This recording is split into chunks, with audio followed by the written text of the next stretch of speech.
আসলে শীত হোক, বর্ষা হোক বা গরম হোক, গ্রামে থাকার কিন্তু আলাদা একটা মজা আছে, আলাদা একটা ভাইব আছে যা আপনি শহরে থেকে কোনোভাবে বুঝতে পারবেন না। তো আজকে তেমনই একটা ঘটনা ঘটলো, আমরা সবাই চলে গেছিলাম হচ্ছে আম খেতে।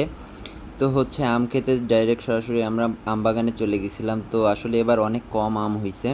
তো আম অনেকক্ষণ খোঁজাখুঁজি করলাম আম বাগানে। তো আম না পাওয়ার পরে একটা গাছে অল্প কিছু আম পাইছিলাম। তো আমরা গেছিলাম হচ্ছে শুধুমাত্র যে লবণ নিয়ে গেছি আর একটা হচ্ছে ছুরি নিয়ে গেছি। তো লবণ আর ছুরি নিয়ে যাওয়া আমরা ভাবছিলাম যে হয়তো বা কেটে আম খাবো।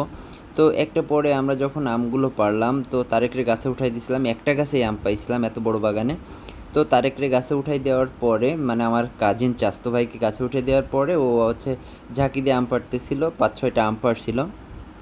একদম দেখেন এইটা হচ্ছে গাছের মগডালে উঠে এরপরে ও হচ্ছে আমরা সিদ্ধান্ত নিলাম যে আমটা হচ্ছে ডাইরেক্ট কেটে না খেয়ে ওটা হচ্ছে মাখাই খাই। তো কলার পাতা কেটে নিয়ে আসলাম, সেই অনেক স্বাদ। তো কলার পাতায় আমগুলা ছোলার পরে এটা রোদ পড়তেছিল, একটু সরায় নিলাম। তো এই মাঠের থেকে কিন্তু কলার পাতাটাও কাটছি, পানিটাও নিয়ে আসছি পাশের একটা বাড়ি থেকে, আর তারপরে লবণটা ওই দেখেন আমরা কাগজের সাথে করে লবণটা নিয়ে গেছিলাম কিন্তু। আর মাঠে কিন্তু ঝাল ছিল, আমাদের জমি লিজ দেওয়া আছে, ওখানে ঝাল ছিল।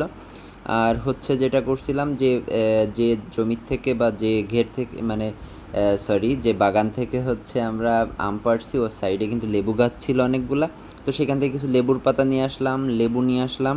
মূলত লেবু দেওয়া ছিল, লেবুতে বেশি রস হয়নি, তারপর সেন্ট ছিল, লেবুর পাতা ছিল আর হচ্ছে ঝাল ছিল এটাই। আর কলার পাতার উপরে পানিতে ধুয়ে নিছিলাম। তো এরপরেই মোটামুটি আমাদের খাওয়া দাওয়া শুরু হয়ে গেল মাখানোর পরে।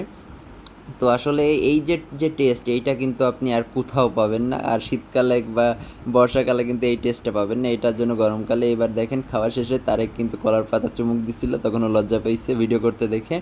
তো আমাদের আজকের খাওয়া দাওয়া কিন্তু এই পর্যন্ত শেষ হয়ে গেল। তো আমরা এখন যাব গোসল করতে, অনেক মজা করলাম গোসল করে, একটু স্লো মোশন ভিডিও করলাম গোসল করার সময়।